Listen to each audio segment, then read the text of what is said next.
Fala galera, graça e paz, tudo bem com vocês? Bom dia, boa tarde, boa noite. Estamos começando aqui mais um Papiando a Palavra, hoje com a presença ilustre do pastor, amigo Edildson Fontes. Ele que foi responsável por uma crise minha pessoal em um momento daquela minha situação de calvinismo e arminianismo, através de uma obra que ele escreveu, né? O Senhor foi responsável por noites que eu fiquei sem dormir, fique ciente disso, mas é sempre para a honra e glória do Senhor. Então, ele vai falar mais sobre as suas obras que ele escreveu, né? Mas antes de passar a palavra para o pastor, para ele poder estar se apresentando aí para a galera que não conhece, não esqueça de se inscrever aqui no canal, curta o vídeo, compartilha com a galera, com seus amigos, com o pessoal da sua igreja, né? Dê uma atenção aos links que estarão aqui na descrição, como eu já vim explicando de outros episódios para cá, né? O grupo que está por trás de toda entrevista, dali da situação do Facebook, do Instagram, aumentou um pouco, né? Também estamos no Spotify para você que está nos ouvindo nesse momento. Então, o que Deus tocar no seu coração para poder estar apoiando esse canal, para estar apoiando esse projeto, clica no link que vai estar na descrição, dá uma olhada, e como eu já falo em todo episódio, trabalhe com a mesma ideia que você trabalha na igreja, a questão da oferta. Eu não vou falar para você, oferte R$ 1.000 e vou mandar para o seu endereço uma vassoura mágica que vai varrer todo o mal da sua casa. Não vou fazer esse momento nenhum. Você me conhece, você está ciente disso. Mas aquilo que Deus propôs no seu coração, tem uma galera que está dando uma ajuda e muito obrigado por você que está apoiando o canal. Que Deus possa te retribuir 100 vezes mais, segundo a sua vontade e segundo a sua necessidade. Valeu, galera. Pastorzão, se apresenta para o pessoal aí que não te conhece, fala um pouquinho da sua vida. Muito bem. Primeiramente, bom dia, boa tarde, a paz do Senhor a todos. Eu sou o pastor Edildson Fontes, sou da Assembleia de Deus aqui do estado do Rio de Janeiro, né? E para mim é uma honra estar aqui participando dessa live, aqui desse bate-papo com o nosso irmão Rafael. E já agradeço pelo convite. E vamos ter aqui um excelente bate-papo aqui, usando uma linguagem de jogador de futebol da década de 70, 80. Vamos fazer uma tabelinha, aquela linguagem. Vamos fazer essa tabelinha aqui, vamos bater um bate-papo e vai ser gratificante. Então, é um prazer aí estar com o irmão. Vocês aí que estão nos assistindo, vai ser algo muito gratificante. Então, vamos lá, vamos nos acompanhar, dá uma curtida aí, dá um like aí positivo aí no canal, divulga aí e vai ser uma bênção para a glória do nosso Deus, o nosso bate-papo. Amém.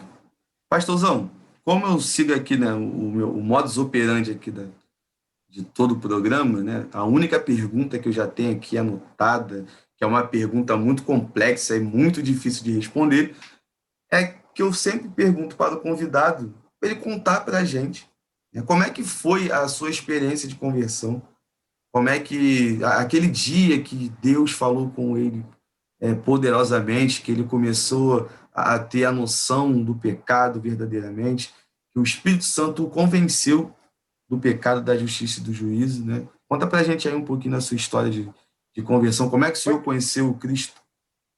Muito bem. Os meus pais, meu pai já dorme do Senhor, minha mãe é viva, né? Meu pai, Antônio Ribeiro Fontes, mas o que eu conheci como presbítero Antônio Fontes, né? Minha mãe Maria do Carmo, eles, na época, faziam parte da igreja, da década de 60, e meu saudoso pai, ele afirma que ele foi batizado nas águas da Sabedoria de Madureira pelo Paulo Levas Macalão. Olha que eu não sabe, Paulo Levas Macalão, fundador da Sabedoria de Madureira. Esse ministério aí, grande aí, Grande pra caramba. Macalão, grande líder da Assembleia de Deus aí, da história do movimento pentecostal. Meu pai foi dessa época aí, Macalão, com minha mãe também. Após eles casaram, se afastaram dos caminhos do Senhor, né? E nós somos a família, na verdade foram 4, mas a minha irmã só viveu 1 mês e faleceu, depois veio nós 3, eu sou mais novo, né? E eu me converti no final de 1994. Tá? Eu me converti na Igreja Batista de Acari, na época pastoreado pelo pastor Joselito, que hoje ele está pastoreando outra igreja de Minas Gerais, mas tenho ele no meu Facebook, os irmãos, um abraço para ele. E eu passei a conhecer a Cristo, né? ali no final na Igreja Batista. Sendo que eu não fiquei lá, eu só ali recebi Jesus Cristo na minha vida.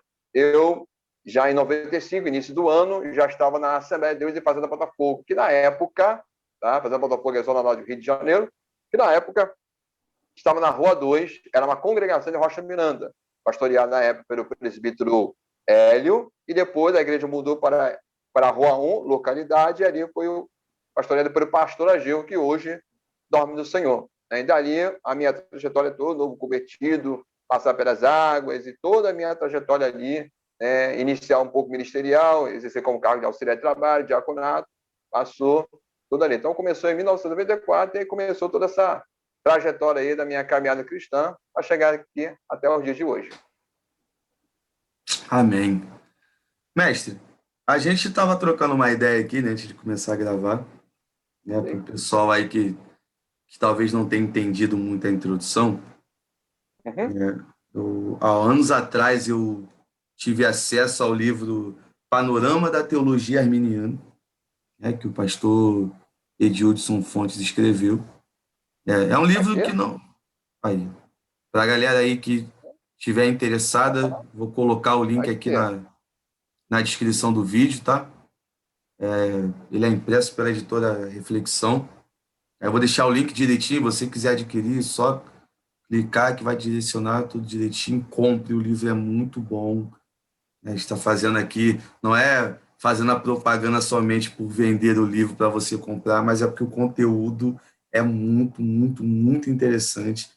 E esse livro foi responsável, né, como eu falei na introdução, por um choque de ideias no momento onde eu me definia calvinista, mas não sabia direito o que era calvinismo, e comecei a comparar uma escola com a outra, né, por conta própria, sem a orientação de nenhum pastor, de nenhum professor e tudo mais.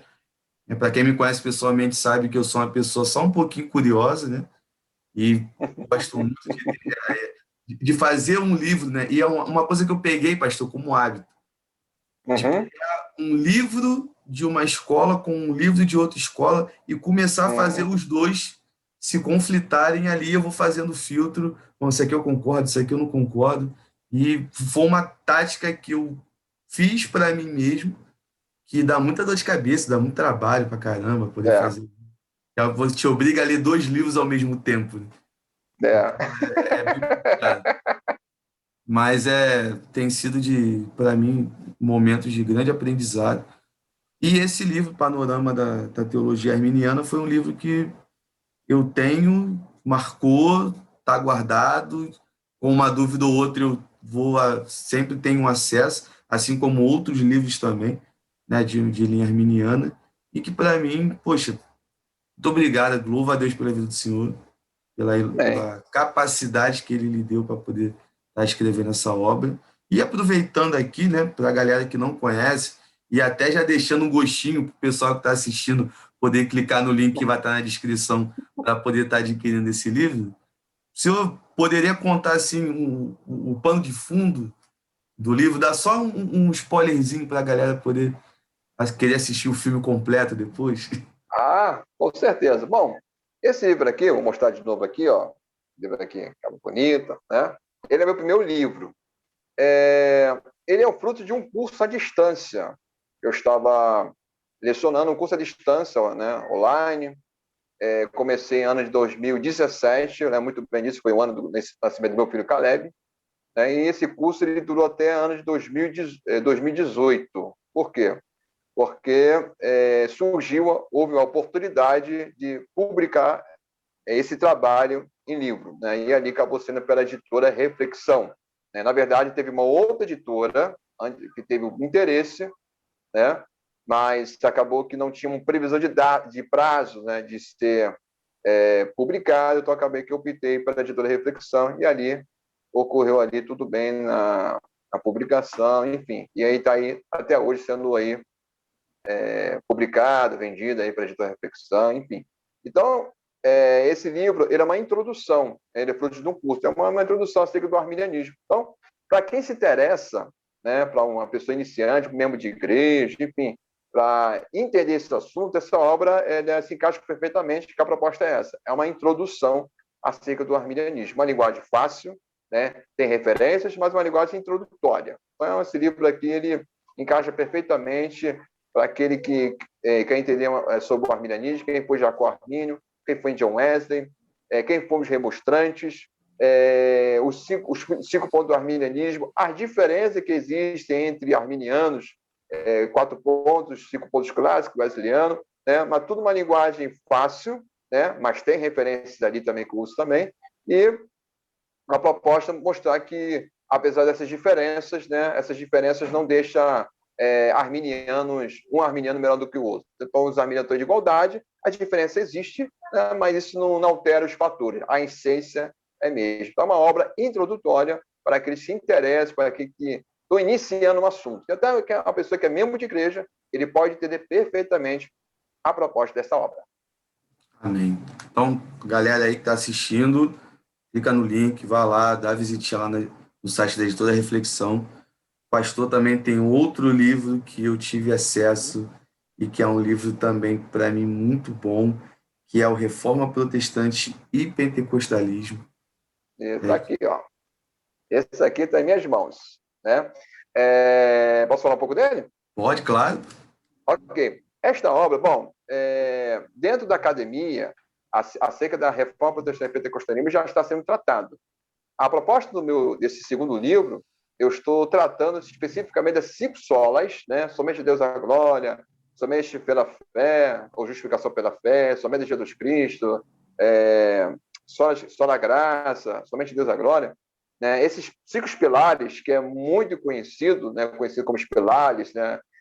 O axioma da reforma protestante, esses assuntos sempre muito tratados entre meio calvinistas, né? Muito calvinista, muito trata dessa questão. Você qualquer blog, ou site, ou até mesmo livros, você vai ver esses 5 sóis, calvinista é tratado, né? E já fora do calvinismo, o arminianismo agora está se tratando mais desse assunto, inclusive tem até uma obra específica desse assunto, e o pentecostalismo, que segue essas 5 solas, mas sendo que sempre se falava, olha, segue e tal, fazia umas colocações sucintas. Então, essa segunda obra aqui minha, ela é uma obra inédita, no que sentido? Tratar especificamente esse assunto. Inclusive, cada capítulo é uma sola. Então, faz uma dialética entre a questão dos reformadores ali, porque eles, e o movimento pentecostal, ele abraça dando 5 sola. Ah, mas o movimento pentecostal tem seus problemas. Ele tem seus problemas como qualquer movimento religioso, porque é por base de seres humanos. Mas, com todos os problemas, a teologia oficial pentecostal, ela segue as 5 solas. Então, esse segundo livro, eu tenho um exemplar. O primeiro acabou. Mas esse segundo, eu tenho exemplares, tá? E, ou quiser me procurar, ou pela Editora Reflexão também, ou qualquer livraria evangélica do nosso país, você pode adquirir também, ser abençoado. Então, já o segundo livro é um livro um pouco mais além, diferente do Panorama, que é introdutório, mas é uma proposta muito boa e até meio calvinistas, vale relatar que calvinistas já adquiriram essa obra e elogiaram muito ela. Então, é uma obra que está sendo muito bem vista aí, não só no meio pentecostal, mas também em todo o meio evangélico. Então, se quiser adquirir, pode aí adquirir para a Editora Reflexão ou nos procurar. Amém. E assim, esse livro, ele me chamou muita atenção, porque eu me recordo que assim que eu entrei, eu comecei a ter acesso à questão da literatura e tudo mais. Eu tenho aquela questão da maioria dos livros que se falava sobre a questão da reforma protestante serem livros justamente de teologia de linha calvinista. A editora Fiel é uma editora que tem muitos livros que falam sobre isso, assim como a editora Vida Nova também, né? Tem muitos livros que vai abordar esse assunto a respeito da reforma, os 5 solas e tudo mais. E ver um livro falando sobre os solas de uma linha arminiana, eu fiquei assim, eu confesso que quando eu vi a capa, primeiramente, eu fiquei, pô, o que ele está falando a respeito dos 5 solas da reforma, né? Porque eu vinha num costume, acostumado com uma situação. Então, essa situação, para mim, foi uma quebra de paradigma. Eu fiquei assim, eu falei, poxa, calma aí, bateu a curiosidade, fato, não teve como não bater, E eu pensei, pô, eu quero saber o que está falando ali naquele livro. Eu confesso ao senhor que eu cheguei a ler os 2 primeiros capítulos, na época que eu adquiri, e depois caí na besteira de emprestar o livro. Entendeu? Então, o senhor já deve saber pelo o termo Não que eu usei, voltou. caí na besteira de emprestar, ele não voltou, tem que adquirir de Voltou. novo. Então, não consegui concluir a obra, mas Criou tranquilo. asas, voou. Ele foi dar uma volta por aí, nunca mais voltou. Aquele termo, um termo que eu ouvia muito quando eu era criança, né? Que eu ouvi o mais antigo falando. Ah, o pai de Uhum. fulano foi embora, foi comprar esse cigarro e nunca mais voltou, né? O livro foi comprar É, alguma coisa, foi comprar a bala, foi comprar algum doce e nunca mais voltou e foi embora.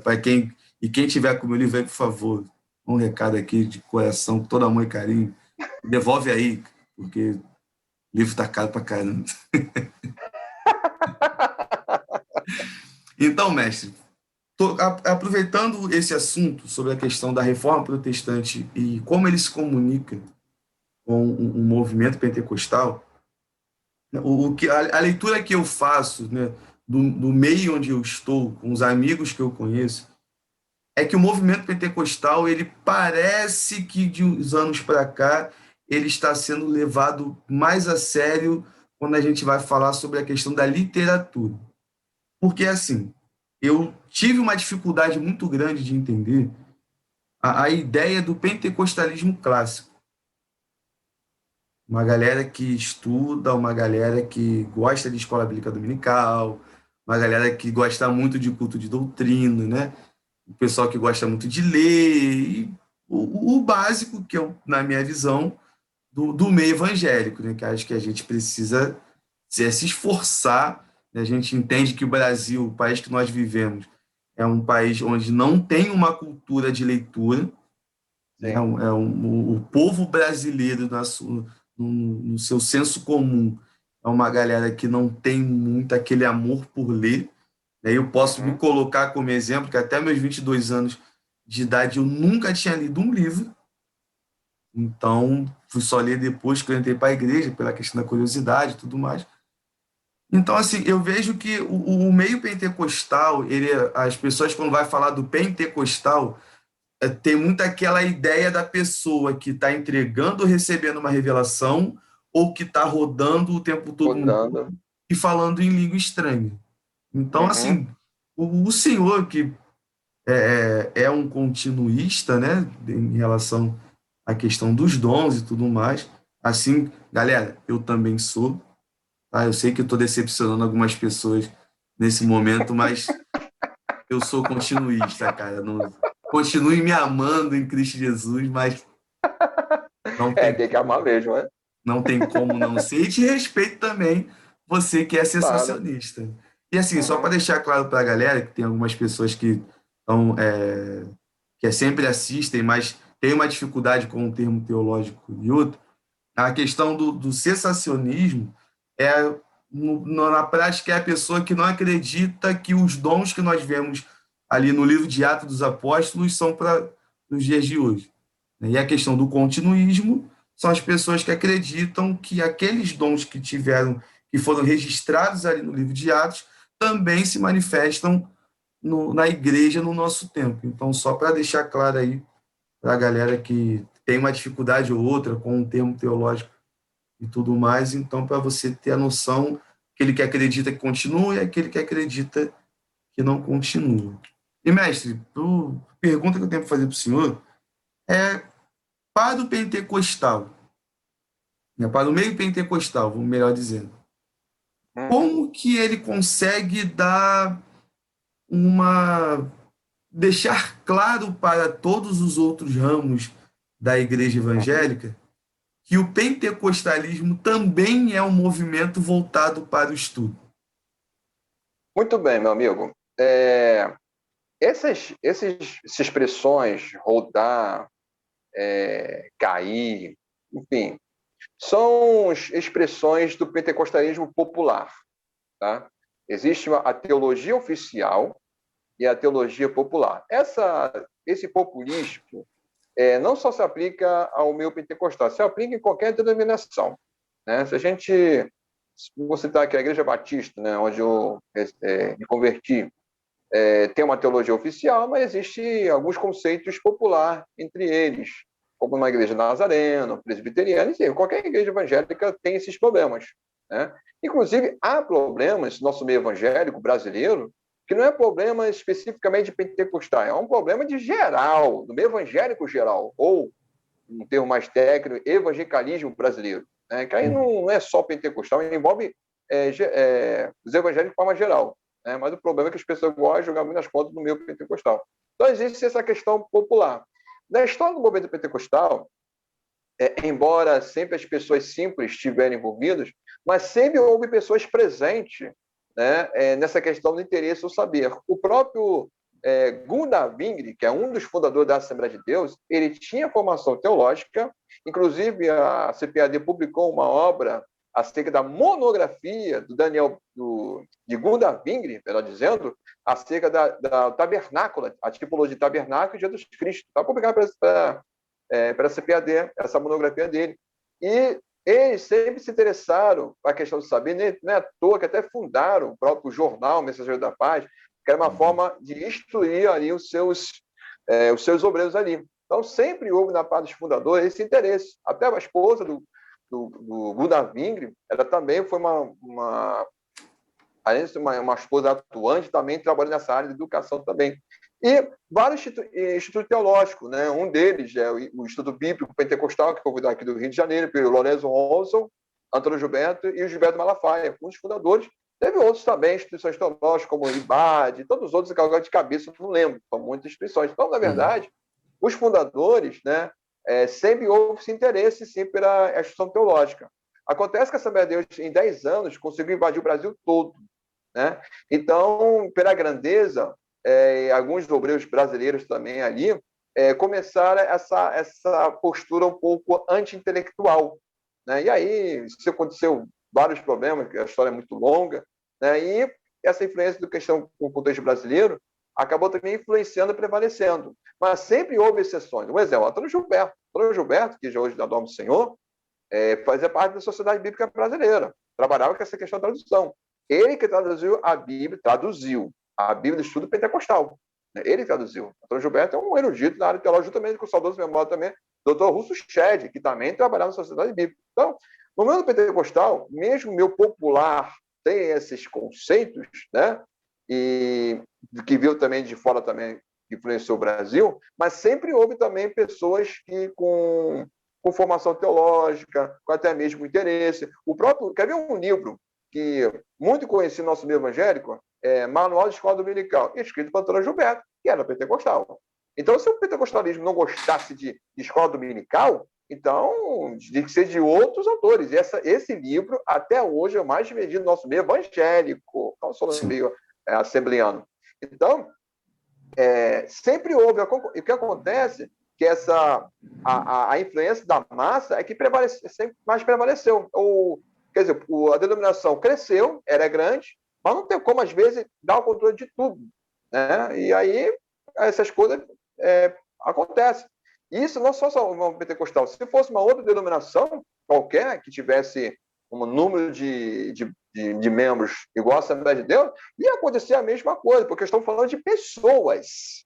Não é uma questão só doutrinária, educacional, mas questão de pessoas. E contar pessoas há problemas. É um ditado que eu gosto de falar muito.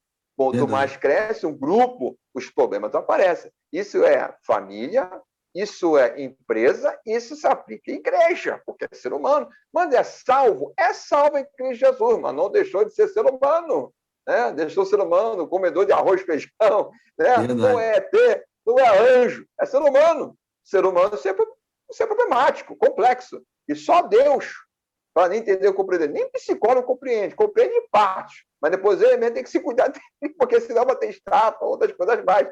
Então, o movimento pentecostal, ele sempre tem uma teologia oficial, mas o meu popular é que realmente acabou prevalecendo mais, né? E fugindo um pouco do controle. E isso é uma questão para a influência da cultura brasileira. Tanto é que nos Estados Unidos, faculdades, não demorou muito ter faculdade. Aqui no Brasil já demorou ter. Aqui no Rio de Janeiro temos a FAECAD, Ela surgiu em 2006, olha só. Quase perto do centenário da Assembleia de Deus. Então, o movimento pentecostal sempre houve, mas o que acontece é que o próprio meio nunca valorizou tanto. Né? Ou aquela seguinte frase, teologia esfria. E só para dar informação a vocês, que essa expressão aqui, teologia esfria, coisa assim, não surgiu no meio pentecostal, surgiu no meio igrejas históricas. As igrejas mais antigas do movimento pentecostal. É isso. O pentecostalismo, ele agiu igual esponja. Sugou. Sugou e colocou isso presente.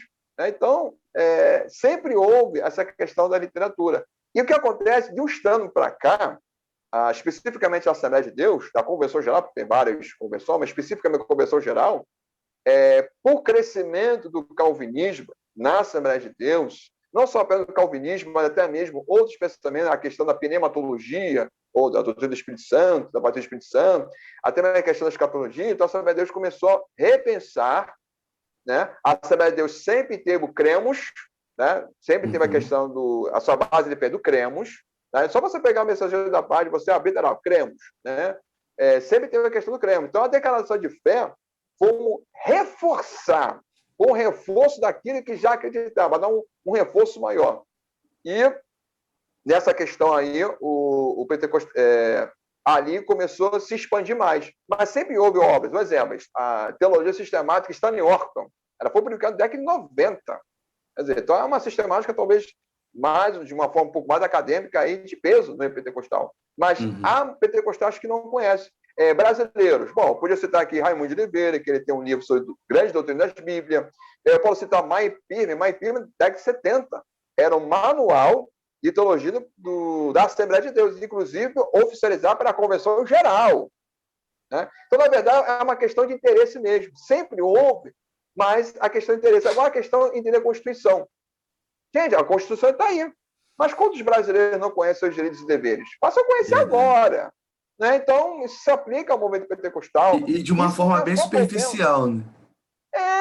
Bem superficial mesmo, o conhecimento da lei que nós entendemos. Então, a lei está aí.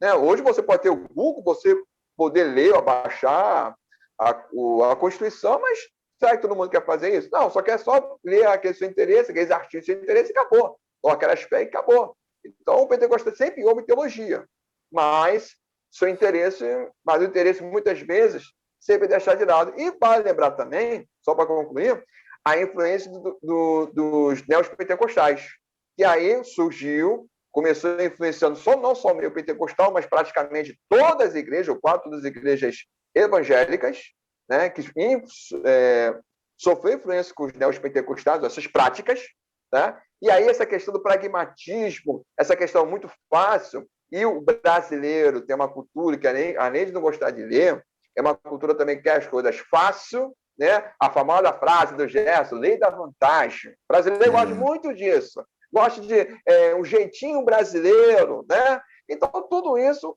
também assim, ajudou também essa questão de deixar de lado. De uns tempos para cá, que está havendo mais obras, mas sempre houve, mas está havendo mais obras, né? A própria CPAD, a própria Reflexão, né? Tem publicado a obra, a editora Carisma também, tantos outros que agora não lembro de cabeça. Então, na verdade, o pentecostalismo está reagindo, né? Uma pressão, vamos dizer assim, que estava ocorrendo, mas sempre houve obras. Mas é que acontece que, na época, as pessoas não davam tanta atenção. Talvez a influência dos pentecostais e também essa questão do calvinismo, outras coisas mais, acabou que tendo uma reação no meio pentecostal. Mas sempre houve, mas não dava tanta atenção como hoje dá. Verdade. E assim, mestre, isso que o senhor falou, né, sobre a questão logo no começo, sobre a situação da ideia do movimento pentecostal, aquela galera que começou, de certa forma, um caminhar da não instrução do povo, né, por alegar que a teologia ela esfria o crente, né, aí pegam um versículo da Bíblia e aplicam de uma forma completamente equivocada, a letra mata, é o espírito que vivifica, e pegando a interpretação desse texto, falando que você não pode estudar, que você não deve dar atenção ao estudo, que você não deve dar atenção ao estudo da palavra. E quando eu ouço isso, eu fico com medo Porque a Bíblia ela vai dizer sobre a questão da letra mata, está se referindo à lei de Moisés, está se Sim, referindo a uma situação específica, e não ao verdade. estudo da Bíblia, né, no Sim. geral. Que é muito fácil, né, e eu vejo assim, antes de entrar para a igreja já tinha essa atenção, e talvez esse seria um fato que me afastava muito do meio evangélico, porque a gente não pode negar que existem os coronéis da fé, vamos chamar assim. É. Aquela galera que gosta de ter um controle em cima do pessoal ali, um pastor, um bispo, ou um Uhum, apóstolo, deixando uhum, adendo, apóstolo, não sei, se tu uhum. acredita, bota aqui no comentário se existe ou não apóstolo. Tem um amigo meu que fala que é apóstolo bom é apóstolo morto, segundo as escrituras, mas assim, no sentido que não existe mais, gente, pelo amor de Deus, hein? Como interpretação de texto, coisa assim. Então, eu vejo que essa galera que não quer que as pessoas estudem, não lê a Bíblia de uma forma, não digo nem sistemática, mas que não leia a Bíblia de uma forma que venha poder se aprofundar um pouco mais nos ensinamentos, parece que é um pessoal que quer muito ter o controle da galera onde ele está liderando, onde ele está pastoreando, entre aspas, porque é muito fácil ter o controle do pessoal, só você detendo o conhecimento e deixando uma massa muito ignorante, no sentido de falta de conhecimento. E É assim, verdade.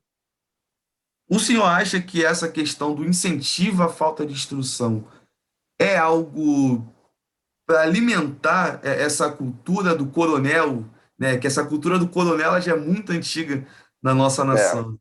Você acha que isso verdade. é uma forma de que essa galera gosta de usar para poder manter essa ideia do coronelismo dentro das igrejas? Muito bem. Só voltar um pouquinho à questão da história da Assembleia de Deus. Essa questão de contra dentro da Assembleia de Deus houve, não na parte do, como eu falei, não na parte dos fundadores, mas de algumas certas lideranças. Uhum. Realmente houve isso, né, de contra a questão do saber. Então, isso acabou que ganhou a força e acabou se espalhando dentro da própria da Assembleia de Deus. No caso, esse pessoal que agia contra a questão de intelectualidade é uma questão mesmo da cultura brasileira. Estou falando de fato. Agora, essa questão que a gente vê no nosso meio evangélico já é uma outra questão. Por isso que é bom aí fazer essa distinção. Realmente, muitos líderes não incentivam os seus liderados, seus membros não ler a Bíblia para ter o controle. Porque a partir do momento que eu vou ler a Bíblia e eu ver uma liderança, um pregador pregar, e eu conferir na Bíblia não bater, vai me trazer um questionamento. É igual os bereanos, né, lá em Atos. Paulo estava pregando e os bereanos estavam o quê? Estavam conferindo aí na Bíblia. O que Paulo estava, era Paulo estava pregando, tá? Não era um qualquer, apóstolo Paulo estava pregando. Ele estava lá conferindo. Então, uma liderança que não quer o povo instruído, o que ele vai fazer? Vai desenvolver vários métodos de culto, enfim, não precisa nem entrar em detalhe, que você já sabe o que eu estou falando, vários tipos de métodos, coisas bizarras por aí, e aí é uma forma que as pessoas vai ali, vai atrás daquele tipo de milagre, entre aspas, e vai ficar preso naquele ali. Não vai questionar, porque aquele ali é fácil, por isso que eu falei a questão do pragmatismo, é algo fácil, resultado, né? E o brasileiro gosta muito disso, que já é da natureza, na verdade, latino-americano, específico também brasileiro, que gosta das coisas fáceis. Então, você oferece algo, você está cheio de problema, que não tem problema, meu Deus do céu. Acho que essa é uma maldade isso. Levanta a mão quem tem problema. Misericórdia, todo mundo tem problema, meu irmão. Tá, todo mundo tem dívida, tem pessoas que moram de aluguel, tem pessoas que querem ter carro, mas não tem problema. Tem pessoas que têm desempregado, tem pessoas que estão empregadas, mas querem aumentar o seu salário. Tantos problemas que tem, tá? Às vezes as pessoas fazem essas perguntas bobas, né? Quem tem problema, que não sei o quê. Meu Deus do céu, só graça. Então, é, quando as pessoas não têm conhecimento, é uma forma de eu dominar elas, sim. É uma forma de as pessoas aceitarem o que eu digo, né, as minhas regras, as minhas normas. De fato, é isso mesmo que funciona. Quem não tem conhecimento aceita qualquer coisa. A gente até pode fazer uma comparação lá na Idade Média. Na Idade Média era assim, meu irmão.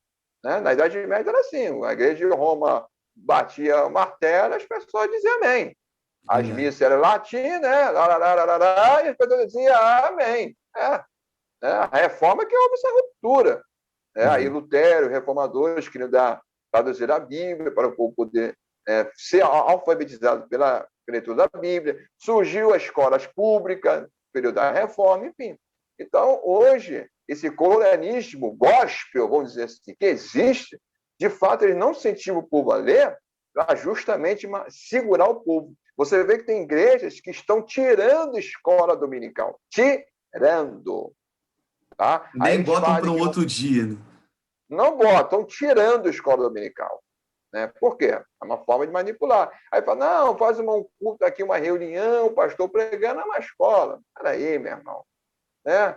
Aí, quer dizer, então você vê que está sendo muito complicado, está sendo bem complicado. E aí, eu destaco aqui um teólogo pentecostal, Marcos Tuller, que também tem livros sobre a questão da escola dominical, tem batido nessa tecla da seca da escola dominical. Então, a vida da pessoa é injusto.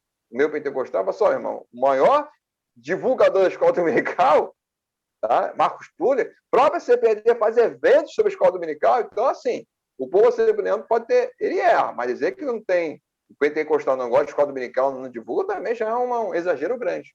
Então, Verdade. esse colonialismo existe, tá? E isso no meio evangélico, tá? Na minha denominação não tem apóstolo. Ok, não tem apóstolo, mas o teu líder age como colonialismo. Né? Então, não é nem questão do título, estou falando. Eu estou falando da questão da atitude. Tá? Aí tem denominações históricas que foram influenciados por certos movimentos por aí novos aí, e tá Verdade. lá, meu irmão, aplicando, tá aplicando. Então, é um problema que está acontecendo no mal geral. Então, o colonialismo é isso: dominar, né, manipular, impor. Se você sai da minha igreja, vou te amaldiçoar. Né, como se a pessoa tiver poder de amaldiçoar, abençoar. Enfim, essas coisas bizarras. Então, o É nosso meio verdade. evangélico, por quê? Colonialismo. Mas por quê? O povo também não busca conhecimento. Hoje nós temos várias Bíblias, né, de versões aí, alguma até pode baixar aí o teu celular. As pessoas não querem, as pessoas parecem que pagam. Né? Por isso que pagam para assim, estou te pagando para você me enganar. Aí vem as pessoas enganam. Qualquer badanada, rabanada, será, é milagre. Né? Até Verdade. milagre virou. Gente, milagre está banalizado. Meu Deus do céu, para mim, milagre é o poder de Deus, Jesus curar. Não, mas qualquer coisinha, badaná, rabanada, é milagre. Virou bagunça. Então, É bem, colonialismo, engano, só a graça de Deus.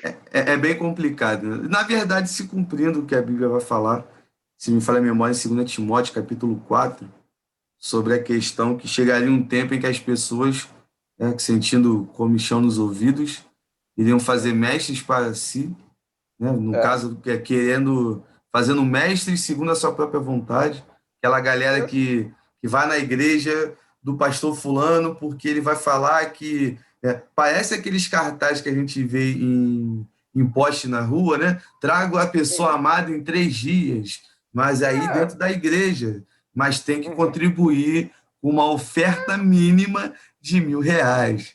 Já começa a É. perder todo o sentido. Gente, é o que está acontecendo por aí. Infelizmente, até mesmo agora, esse movimento novo coach, é a mesma coisa. Reunião de coach tem que pagar, a pessoa tem que entrar para pagar, a pessoa que é membro tem que pagar para se separar do coach.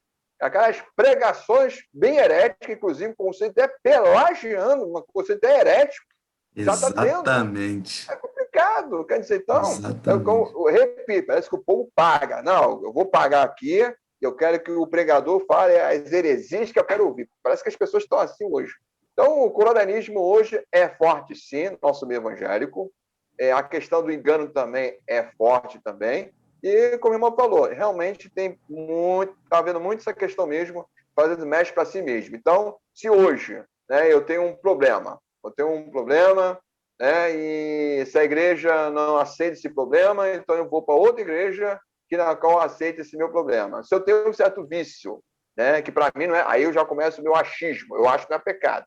Mas a igreja fala, não, esse vício é pecado. Mas Tem aí se nada a alguém ver. pregar uma igreja e falar, tem nada a ver, não é pecado não, né? Vai lá, eu vou lá e continuo na prática do pecado, achando que eu estou agradando Verdade. Jesus, não sabe ela que está indo para a condenação eterna. É complicado. É Realmente são bem. dias trabalhosos.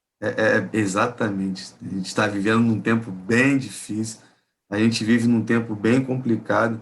E para você que está assistindo, a gente está entrando nesse assunto, mas a gente aqui não está fazendo o exercício de criticar por criticar, né? A gente está fazendo o exercício aqui porque é, é uma ideia, é uma ideologia que vai contra aos princípios do Evangelho, né? Isso não era para existir. Eu ouço algumas pessoas dizendo, isso é normal. Não, isso não é normal.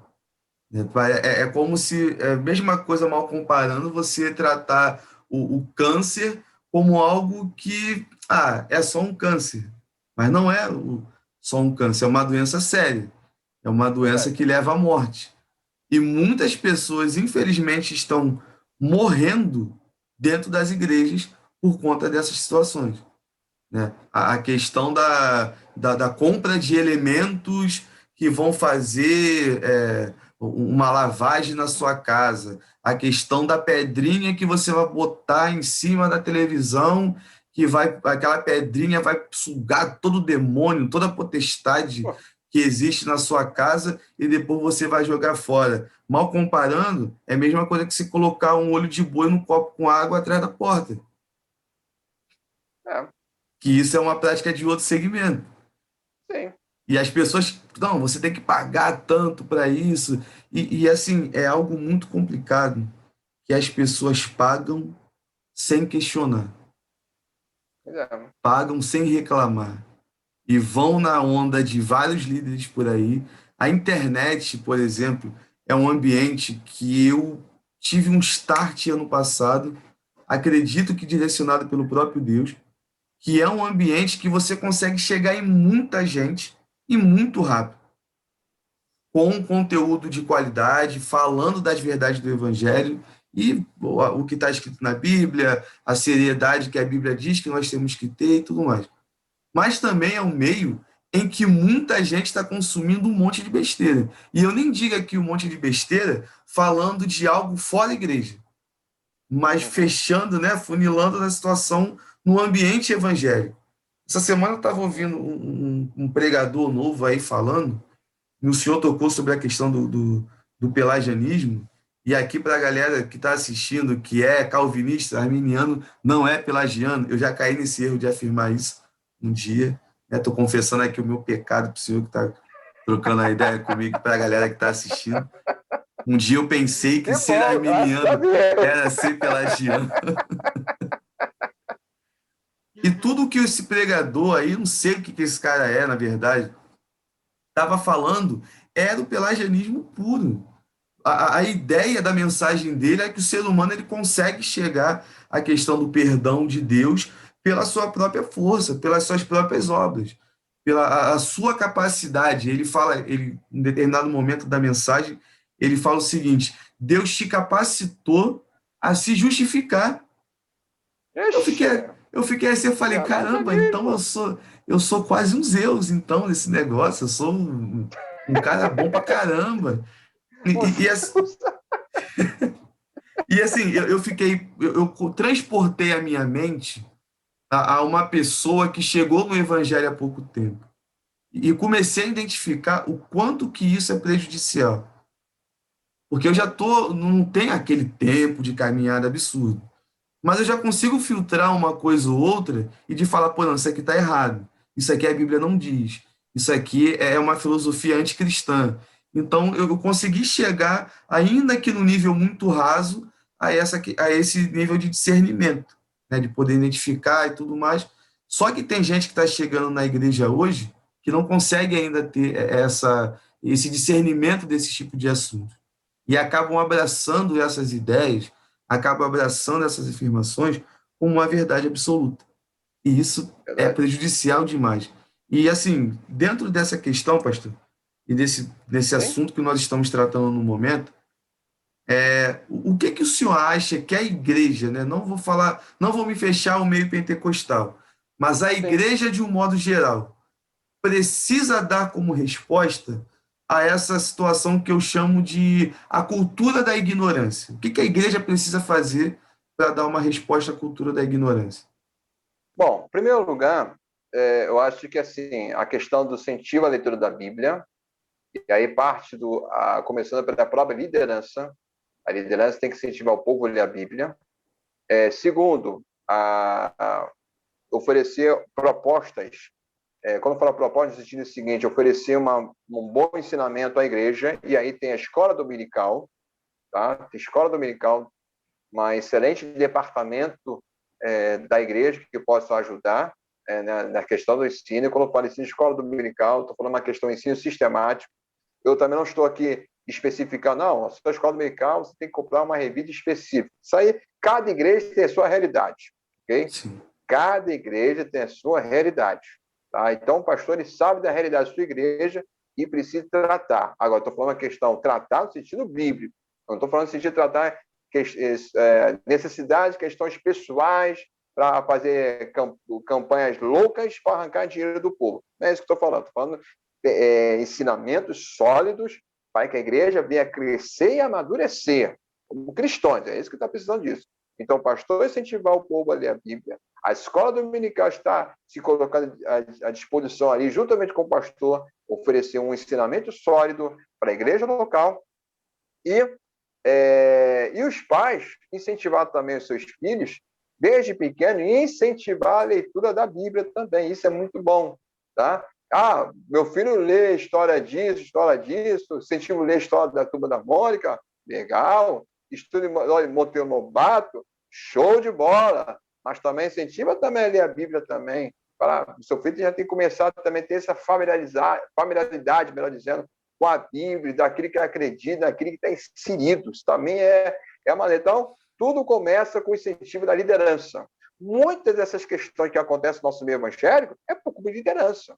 Por que esse pessoal aí, e por favor, vou dar uma distinção aqui entre o profissional coach e pregador coach. Vamos fazer uma diferença. Tem profissional coach, ele faz seu trabalho, empresas, enfim. Inclusive, até uma vez estava vendo Nicodemos falar isso, que coach não tem problema nenhum. O profissional coach não tem problema nenhum.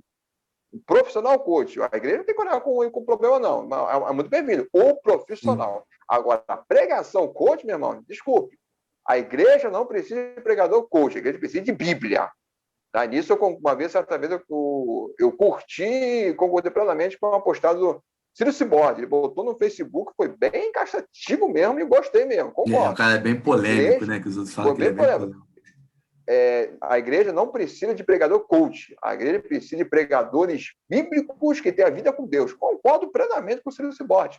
Então, para separar isso, às vezes o camarada é profissional no coach, mas não mistura isso e as pessoas estão atacando. Então, vamos separar isso. Então, essas pregações coach, vamos dizer assim, meu irmão, quem convence são pastores. São eles que permitem, porque senão, se os pastores não convidarem, não teria essas baboseiras todas aí dessas pregações, que é feito em púlpito de igreja. Né? Verdade. Igreja aí, né? A nova moda agora, né, do momento é o quê? É igreja, permite a expressão aqui, igreja de Darth Vader. Darth Vader, né? Que é o vilão aí do Star Wars, do Jedi, né? Que a igreja fica O igual. fundo preto, né?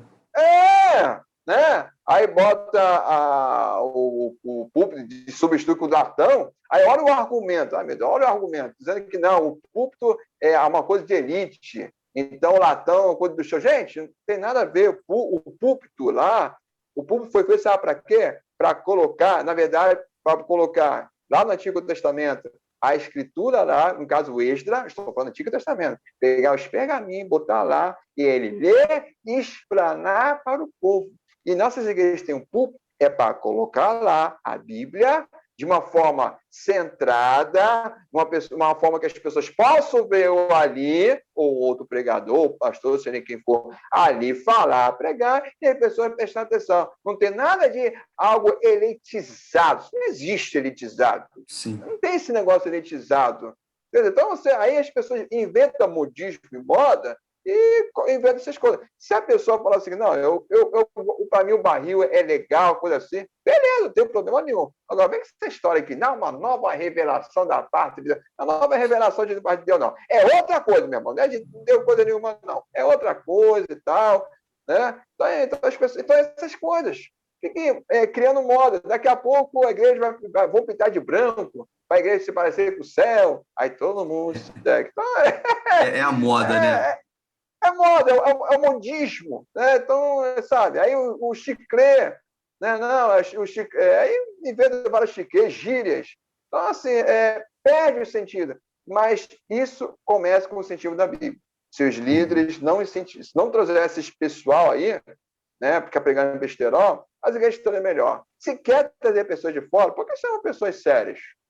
Por que não chamam pessoas gabaritadas, que têm realmente conteúdo e são pessoas comprometidas com Deus que possam contribuir para o seu povo?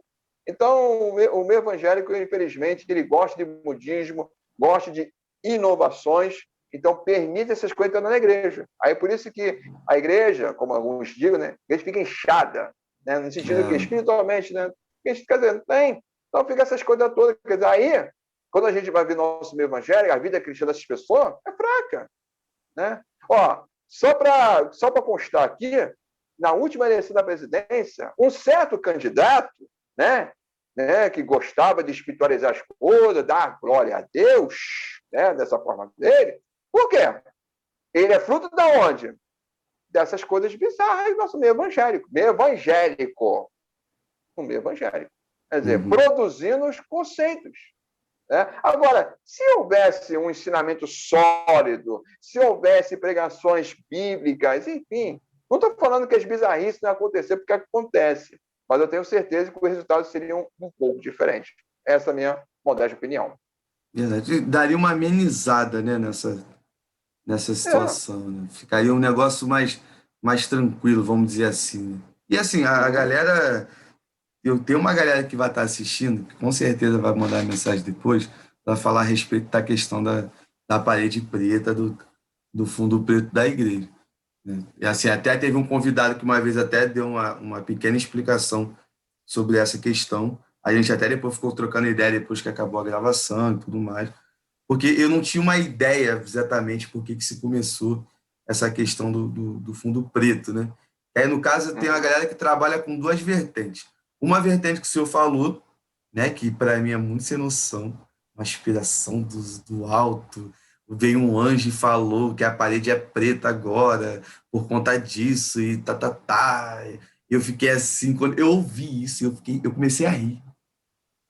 O cara explicando, eu falei, pô, cara, desculpa, mas tá viajando, me perdoa, mas não tem como acreditar nessa questão. Entendeu? E uma outra explicação que eu ouvi foi mais uma questão estética muito vinda do cinema, né? Na questão de Então, o fundo preto, a questão da ênfase em quem está ali em cima e tudo mais. Foi uma explicação até que fez mais sentido do que essa primeira, da espiritualidade da situação. sim. Mas, assim, uma coisa que... O Rafael, assim, se a pessoa falar, não, eu quero uma igreja preta porque eu gosto de preto, não sei o quê, eu acho mais bonito. Gente, eu acho que seria um argumento muito mais coerente do que ficar inventando, não, porque o anjo espiritualizar a desceu, não sei o quê. situação. Ficar espiritualizando as coisas. É igual o barril. Não, eu acho o barril mais bonito, a forma de botar a Bíblia ali. Eu não gosto de púlpito madeira e coisa aqui. Gente, é muito mais honesto no sentido intelectual, até mesmo para os membros, as pessoas, é muito mais honesto você falar, não, isso aqui eu gosto disso, eu me identifico, eu acho muito mais bacana, do que ficar espiritualizando, dizer que viu um anjo, que recebeu uma revelação. Gente, Ou seja honesto consigo demonizando, né? mesmo. Sabe? Aí, sabe como essas pessoas gostam de ficar espiritualizando? Aí gostam de ficar criticando o pessoal. Tá vendo? Ninguém tem público, tá ultrapassado. Não, que o pessoal tá na lei. Aí começa usando essas expressões bíblicas, que nem sabe o significado das coisas, que tá na lei, tá ultrapassado. É igual. Gente, teve uma época até que parou a onda apostólica. Aí tinha uma certa denominação aí, chegou e falava: olha a propaganda. A sua igreja é de apóstolo de pastor qual é a visão da sua igreja? Apostólica ou a visão de pastor? Gente, o que é isso? Isso é uma ofensa. Só porque outras igrejas não têm apóstolo. Quer dizer, gente, isso é uma ofensa. Isso é o quê? Espiritualizar as coisas. É mais fácil a pessoa falar, não, eu quero ser apóstolo, porque acabou, e a igreja dele faz do que ficar espiritualizando as coisas, querer influenciar outras igrejas. Gente, então são essas coisas bizarras que tem acontecido no nosso meio, por quê? Falta de ensinamento e entendimento. Eu acho que seria muito mais honesto falar, não, irmão, eu gosto da questão estética de cabelo e tal, eu gosto mesmo, eu gosto do barril. Ok, né? Do que ficar inventando moda, dizer que é Espírito Santo, Deus revelou, que profeta, isso aqui. Gente, não tem cabimento. Então, assim, eu acho que ficou muito mais bizarro. É igual a questão do legalismo. Tem pessoas que gostam de estar na igreja, usam o costume, porque se identifica. Tem pessoas que gostam. Eu sou pastor da Assembleia de Deus, mas não sou legalista em questão do costume. Como tem outras Assembleias de Deus que não tem, mas tem algumas que são. Então, assim, mas tem pessoas que gostam da questão do ficar indo, tem pessoas que gostam, vamos respeitar, tem outros que não. Então, ou seja, eu acho que seja mais honesto, mais sincero na sua colocação, do que ficar inventando moda, argumento, aí não tem sentido. Né? Eu vejo essa questão que o senhor tocou agora sobre a questão do legalismo, eu acho que ela fica muito complicada quando aquilo que eu gosto vira regra. Porque eu quero impor nas pessoas que aquilo que eu acho legal, aquilo que eu acho bonito, tem que ser assim. Eu já vi uma situação de perto, né, sobre questão de vestimenta. Né? Tem um dilema que, para mim, não faz sentido nenhum. Mulher usa calça jeans ou saia? Eu fiquei assim, caramba, é sério que a gente está discutindo isso? Tem gente passando fome, cara. Tem gente que está vindo para a igreja e está perdido. Tem gente que está lutando contra o problema do homossexualismo e quer ser liberto, entendeu que isso é errado, quer ser liberto, precisa de cuidado. Pessoas na igreja com autismo, que a igreja parece que ela não consegue se comportar de uma forma ainda adequada a esses problemas, a esses desafios que chegam até Como nós. deveria, né? Isso é uma coisa muito importante, gente. Autismo na igreja. E discutindo isso. E eu falei, cara, meu Deus do céu. Tipo, eu tenho um hábito, eu não gosto de andar de tênis. E não gosto de andar de chinelo. Por mim, eu andaria descalço o tempo todo. Tem alguns amigos que falam até, parece o homem das cavernas, que tá andando de camisa normal, calça jeans e descalço no meio da rua. Quando eu não estou trabalhando, e eu estou na minha casa, aqui em Nilópolis, no bairro do Cabral, aqui no Rio de Janeiro, eu estou em casa e às vezes vou na padaria na esquina, eu olho para o chinelo assim, eu não vou te colocar. Eu vou descalço até a esquina. Aí, o mais antigo que me conhece lá, que sou nascido e criado lá, fica rindo. Você não perde essa manhã desde criança, eu gosto disso. Só que eu já tive um problema pelo fato de chinelo, calça jeans e camisa. Eu até brinco com alguns amigos. É o assembleano que ainda não saiu do meu coração. Eu vou assim, eu gosto de andar assim na rua. E para a igreja, domingo de manhã, para a escola bíblica dominical e tudo mais, e de gente falando, não, tem que ir de tênis. Já teve gente que já falou que o Espírito Santo vai te convencer que você não tem que usar o chinelo e que você tem que vir de tênis. Eu fiquei assim, eu falei, caramba. Aí eu parei para ler na Bíblia depois, eu falei, onde é que tem aqui o sola tênis, o sola sapato, em algum conceito teológico histórico? Eu falei, isso não existe. Só a Havaiana? Só a Havaiana. E tem que ser branca, porque se não for branca, ela não é pura e tudo mais. E essas doideiras, assim, que a gente aqui trocando ideia, batendo o nosso bate-papo, a gente está rindo, é engraçado, é divertido, mas me assusta, coisa séria. Porque isso, para algumas pessoas, é como se fosse uma verdade absoluta. E isso acho que traz um peso, uma carga para cima da igreja. Eu me coloco no lugar de um novo convertido. Um cara que já estava no mundo, que o mundo te critica o cara o tempo todo, ou a garota, e chega na igreja e ao invés de encontrar um ambiente leve, um ambiente aconchegante, encontra um ambiente que tem regras pra caramba, que não é muito diferente, mal comparando, da prática dos fariseus e mestres da lei Sim, que a gente se encontra no livro de Mateus.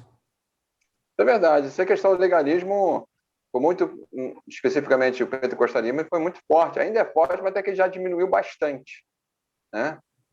A questão é o seguinte, a ênfase da santidade é uma questão que o pentecostalismo sempre destacou, né, mas acabou extrapolando aí no meio a questão do uso do costume. Até que É, hoje já diminuiu bastante, mas ainda você encontra ministérios que ainda associam, né, a questão santidade com roupas. Para mim, que é pior hoje, o irmão Rafael, vocês que estão assistindo, o que para mim é pior hoje é que hoje, né, como hoje o pentecostalismo está ali reforçando e ampliando mais sua literatura, é a questão de hoje alguns usarem, não se expõe que eu vou dizer, mas isso é verdade, digo até com uma certa tristeza, de alguns usarem a questão do uso do costume como um posicionamento teológico pentecostal. Gente, isso não tem é, nada a ver. Eu estou falando isso porque eu vi isso de páginas ditos pentecostais, usa isso como argumento. Gente, desculpa, isso não tem nada a ver isso não, meu irmão. Tá? Ali, ó, o uso de costume é uma questão, é um hábito de uma igreja local, e ponto. Não vem falar que é questão teológica, não tem nada a ver com isso. Não tem nada a ver com isso. Então você vê que tem colocações colocações equivocadas. Né? Então, esse é um problema sério. Então, o legalismo ele é um problema em si, legalismo. Ele é um problema porque quer estabelecer um tipo de regra, tipo de pessoas que na qual impor, né? E muitas vezes, se a gente analisar bem, tem uma questão de gosto, sim, de regras, né? sim, Não, porque eu gosto de azul, todo mundo diz de azul, é, né? Agora, existe uma questão também seguinte: tem certas lideranças que eles cresceram assim, essa questão desse. Então, assim, para mudar é até bem complicado. Então, essas é pessoas o nós homem no temos seu que tempo tolerar. ainda. Né? Então é que a gente tem que ter tolerar, né? Mas o negócio é essa nova geração, né? Novas pessoas. Então, assim, o legalismo ele nunca foi uma solução, nunca foi, né? E muitas vezes alguns se usavam do legalismo como uma falsa santidade. Isso é uma Sim, coisa que eu pude ver muito isso, uma falsa santidade, por exemplo, a pessoa ali aparentemente estava ali e tal, mas quando fui ver, né, lá aquelas coisas, também muitas vezes retroceder, enfim, muitas questões. Então o legalismo para mim é um problema sério, é um tabu que está assim, ele já foi derrubado, mas ainda é muito forte. Não estou falando especificamente meio pentecostal, que mais fica aí carregar essa questão. Mas o que mais me espanta é que novas igrejas que têm surgido têm levantado essa bandeira do legalismo. E aí, quando eu falo novas igrejas, eu não me refiro só a igrejas com vertente pentecostal. Até mesmo umas aí, com posturas calvinistas, puritano, não vou citar nomes aqui, mas existe um aí, né, um pregador conhecido nas redes sociais, que o camarada é legalista. Legalista. Então, hoje em dia, é umas posturas assim, bem complexas, se a gente entrar aqui. Então, assim, o legalismo ele é um problema, sim. Ele não é uma questão de santidade. Santidade é de dentro que sai para fora. Santidade sim, é isso. Qual é a própria santidade? Separado. Eu sou separado para Deus. Né? Ser separado para Deus, para servir a Deus. Pecado. Agora, ter uma vida plena de santidade é buscar o Senhor. Mas você não vai deixar de pecar porque você é pecador por natureza. Então, realmente, o legalismo ele é um problema muito sério. Meu terceiro livro, não estou em mãos aqui, mas você pode adquirir na editora Reflexão. O título é A Soteriologia na Relação entre o Arminianismo e o Pentecostalismo. Ali eu trato uma relação entre o arminianismo e o pentecostalismo, que na sua raiz histórica o pentecostalismo é arminiano. E, por uhum, favor, se você é pentecostal e calvinista, pelo amor, isso não é para diminuir o irmão, não é isso, não é para dizer que você não é irmão, nada disso. Mas, historicamente falando, o pentecostalismo tem uma relação muito forte com o arminianismo. Quando surge o pentecostalismo Rua Azusa, né, Rua Azusa é pastoreada por quem? William Seymour. William Seymour é quem? Da Igreja do Movimento de Santidade, ou o Movimento Hollis. O Movimento de uhum, Santidade é arminiano. Então, é só para essa questão. Então, eu faço essa crítica pesada na parte de conclusão, que o legalismo não é identidade de pentecostalismo. Tá? sim. Eu digo mais, há pessoas que eu creio que Deus tocou no coração, não, vamos dizer assim, eu creio, meu irmão, isso aí é ação de Deus, eu não duvido. Mas colocar uma regra, uma regra subjetiva, uma experiência pessoal para as pessoas, Isso é Exatamente. complicado. É um Exatamente. peso. É. E assim, a ideia, né, como o senhor citou, a questão de alguns pastores mais antigos que carregam isso ainda com eles, né, a questão do homem no seu tempo, é onde eu vejo que é importantíssimo as gerações se comunicarem. Uma geração mais antiga com essa geração que está aí agora se comunicar. E eu até conversando com alguns amigos, né, dentro do meu conhecimento, eu vejo que a minha geração ela tem uma responsabilidade muito grande, porque ela está no meio de uma transição Sim. de uma galera mais antiga que, assim, vamos botar o exemplo da questão da internet, que não sabe Uhum. lidar muito bem com a questão da internet. Alguns Sim. demonizam a internet é coisa do diabo e tudo É. mais. E a geração mais nova que está chegando já vai para um outro extremo, aonde Uhum. tudo é a internet. Tem que ser É. na internet, porque aí É. usam a justificativa da questão da pandemia, de que se não pode ter o Uhum. contato, não pode estar próximo, e pode ser uma geração que vai crescer muito fria. Não vai Sim. ter a questão aquele contato do calor humano é uma Isso. coisa que, Verdade. poxa, é boa demais. A igreja é um É. lugar que tem sim. Você que está chegando na igreja agora e está nos assistindo, cara, eu não posso falar para você que a igreja não tem problema nenhum. Eu não posso falar para você que ali o ambiente de igreja é um ambiente em que todas as decisões serão tomadas de uma forma justa, porque isso não vai Verdade. existir, infelizmente, porque É. justamente tem seres humanos. E eu gosto muito de usar uma expressão, algumas pessoas ficam meio assim, não, é uma expressão muito forte, mas eu acho que é interessante, né? A ideia de doutrina da depravação total do ser humano, ela vai deixar bem claro que todos nós estamos num processo de crescimento, de amadurecimento, dependente da visão de batismo com o Espírito Santo que a pessoa acredita e concorda e tudo mais, mas somos miseráveis pecadores que estamos sendo transformados a cada dia de glória em glória para a glória de Deus.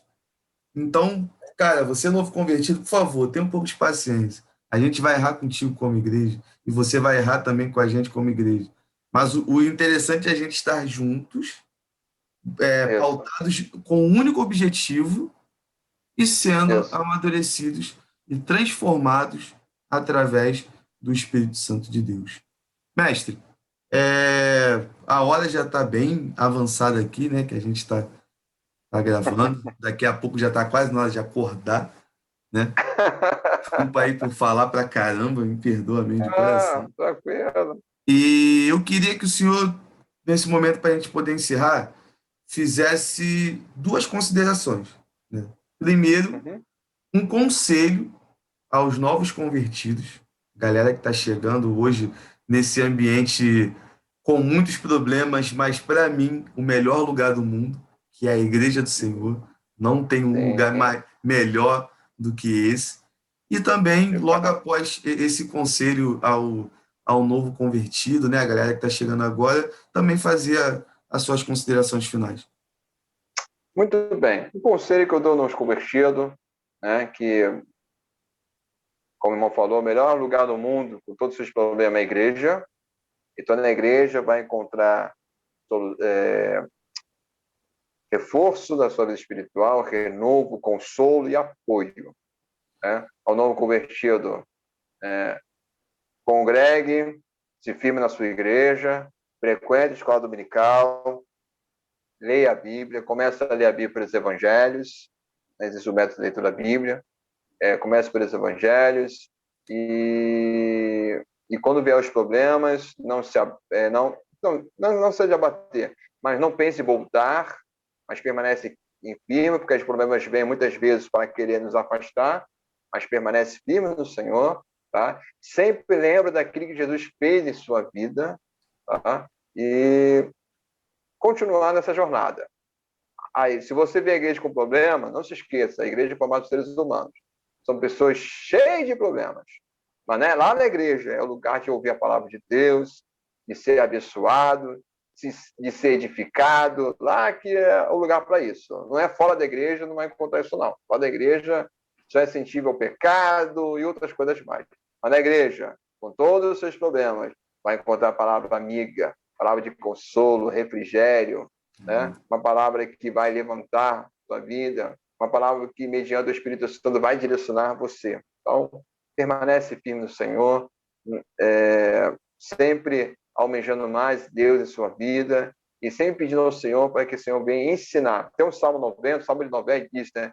Ensina-me a contar os dias. Ou seja, né? Que o Senhor venha te ensinar a você vivenciar essa novidade de vida, novidade em Cristo Jesus. Que o novo convertido tudo é novo, tudo é maravilhoso, né? E que seu primeiro amor nunca vai esfriar. Eu não gosto da expressão, meu primeiro amor esfriou. Não gosto da expressão, porque o primeiro amor tem que ser para Deus. Se a pessoa diz, meu primeiro amor esfriou, então você não ama mais a Deus. Então, essa colocação eu não concordo. Mas que o seu primeiro amor venha permanecer. E você venha buscar o Senhor, venha ali se firmar no Senhor, né? Passar pelas águas e continuar buscando o crescimento do Senhor, quando puder se envolver com a atividade da igreja, e Deus ali trabalhar em sua vida e você ser usado por Deus para a sua comunidade de fé. Amém. Galera, muito obrigado a você que ficou aqui assistindo até o final. Pastor, muito obrigado pelo sim, quando eu fiz o convite. Esse nosso bate-papo aqui, pô, a gente riu, a gente brincou, falamos de coisa séria. Né? Antes de gravar, conversamos também bastante, a gente deu várias risadas. Foi um momento bem gostoso, um momento bem proveitoso para mim. Né? Aprendi bastante coisa com o senhor. Como eu disse lá no começo, né? A obra que o senhor escreveu, que Deus direcionou a escrever, foi motivo de umas 2 noites de sono que eu perdi com conflitos, mas fico feliz pelo nosso bate-papo, pela nossa conversa. Bora, pelo menos cutucou, né? Muito obrigado de coração. Galera, você que ficou até o final, aquele recadinho de sempre. Você que discordou de alguma coisa, você é livre para discordar de tudo aquilo que a gente falou. Porém, você precisa respeitar, assim como nós te respeitamos. O objetivo aqui do bate-papo é da gente proclamar a verdade do Evangelho de uma forma leve, de uma forma simples, em que vai agregar aquele que tem um conhecimento acadêmico muito alto e aquele que não tem um conhecimento acadêmico, às vezes nenhum, às vezes zero, mas que você seja edificado através do nosso bate-papo. Valeu, galera. E olha só, não esquece, vamos pregar o Evangelho a tempo e fora de tempo e vamos com tudo, rapaziada. Tamo junto.